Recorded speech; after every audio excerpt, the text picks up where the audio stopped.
It was a balmy summer evening, and I was home alone in my suburban house, enjoying the peace and quiet after a long day at work.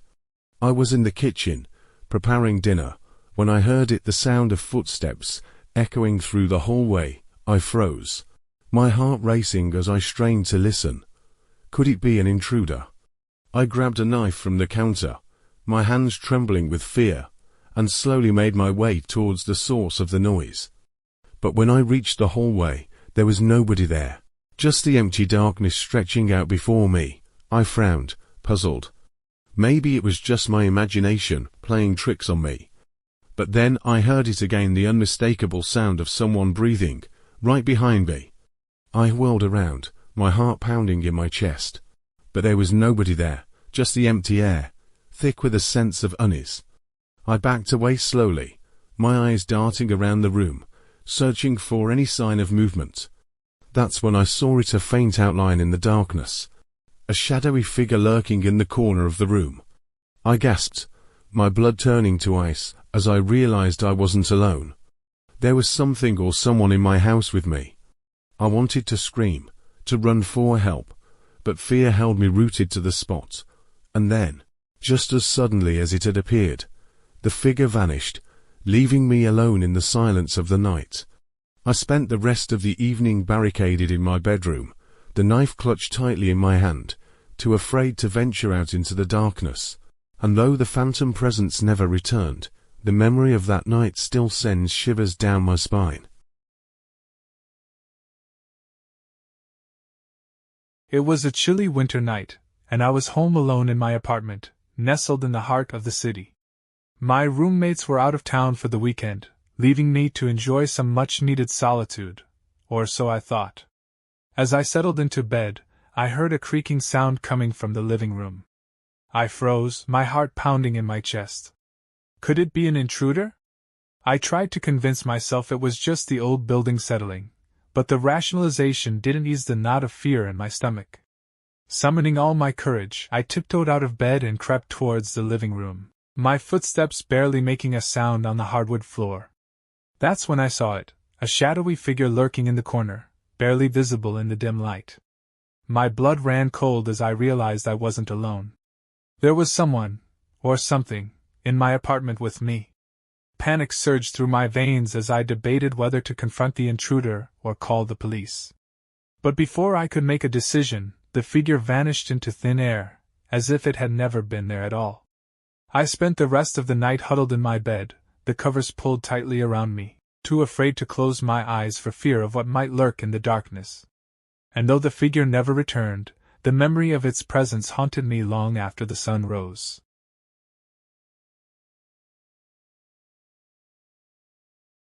I hesitated for a moment, my hand hovering over the doorknob, and an uneasy feeling crept over me. It was well past midnight, and I wasn't expecting anyone. Yet, there it was again, the persistent knocking that had roused me from my sleep, heart pounding. I tiptoed to the peephole and peered through. Two figures stood on my doorstep, obscured by the shadows of the porch. Their faces were hidden behind grotesque masks, contorted into twisted expressions that sent shivers down my spine. I froze, my mind racing with fear and confusion. Who were these masked intruders, and what did they want from me? As if sensing my hesitation, the knocking grew louder, more insistent. Each thud reverberated through the silent house, echoing the pounding of my own heart.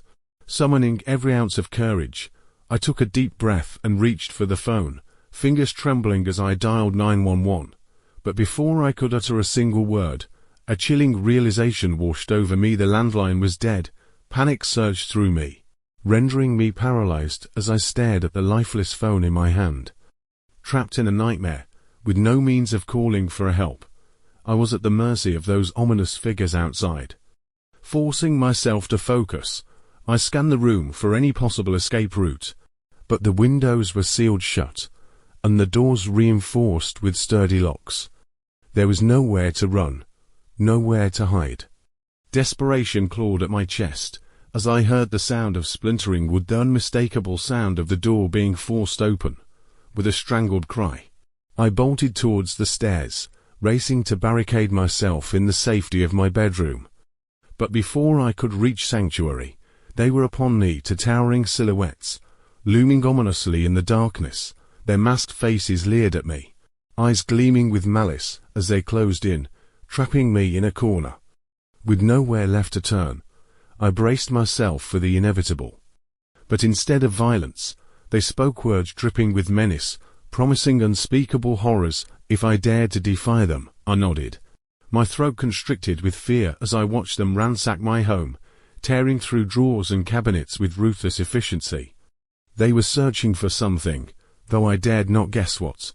Minutes stretched into eternity as they prowled the house, their every movement a sinister dance of shadows and whispers. And then, as suddenly as they had appeared, they were gone, leaving behind nothing but shattered remnants of my shattered sense of security. Alone once more, I sank to the floor, trembling in the aftermath of the ordeal. The night stretched on, an endless expanse of darkness haunted by the memory of those masked intruders. And as the first light of dawn crept through the windows, I knew that I would never forget the terror of that fateful night, a night when the monsters came knocking, and I was powerless to stop them. The house felt unusually still as I sat alone in the living room, scrolling mindlessly through my phone. It was a typical Friday night, and my roommates were out of town, leaving me to enjoy the peace and quiet of our cozy suburban home. As I flipped through social media feeds, a strange sensation washed over me, the unmistakable feeling of being watched. I glanced around the room, but there was nothing out of the ordinary. Shrugging off the unease, I returned my attention to my phone, determined to distract myself from the unsettling sensation. But then I heard it, a soft, muffled sound coming from upstairs. It was faint at first, like the distant echo of footsteps on old floorboards. I froze, my heart pounding in my chest as I strained to listen. There it was again, a rhythmic tapping, like someone gently rapping their knuckles against a door.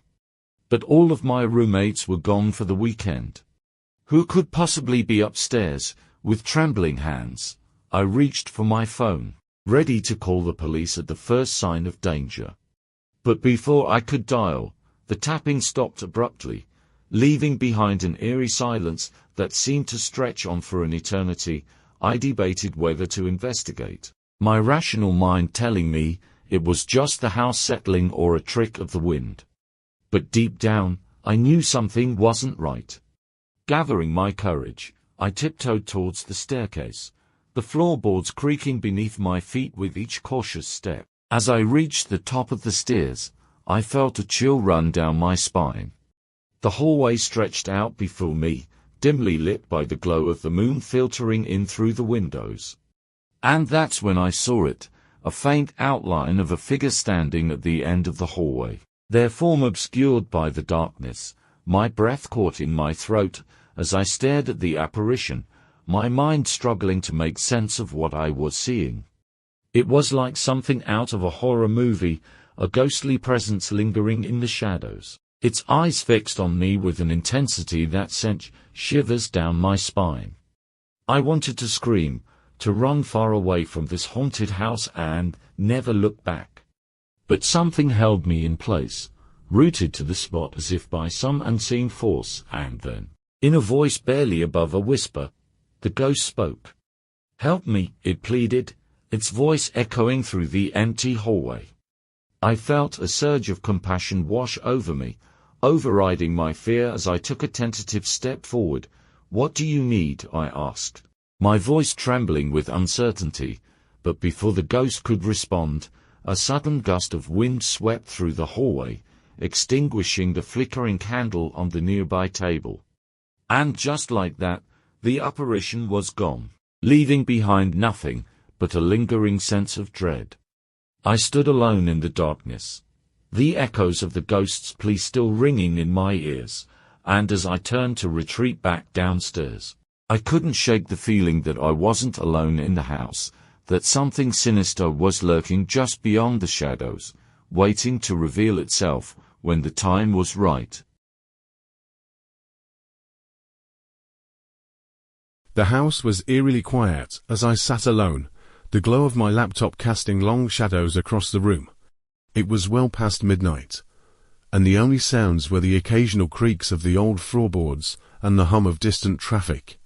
I had just finished watching a scary movie, and despite my attempts to shake off the unease, I couldn't shake the feeling of being watched. I told myself it was just my imagination, but then I heard it, a soft, rhythmic knocking at the door.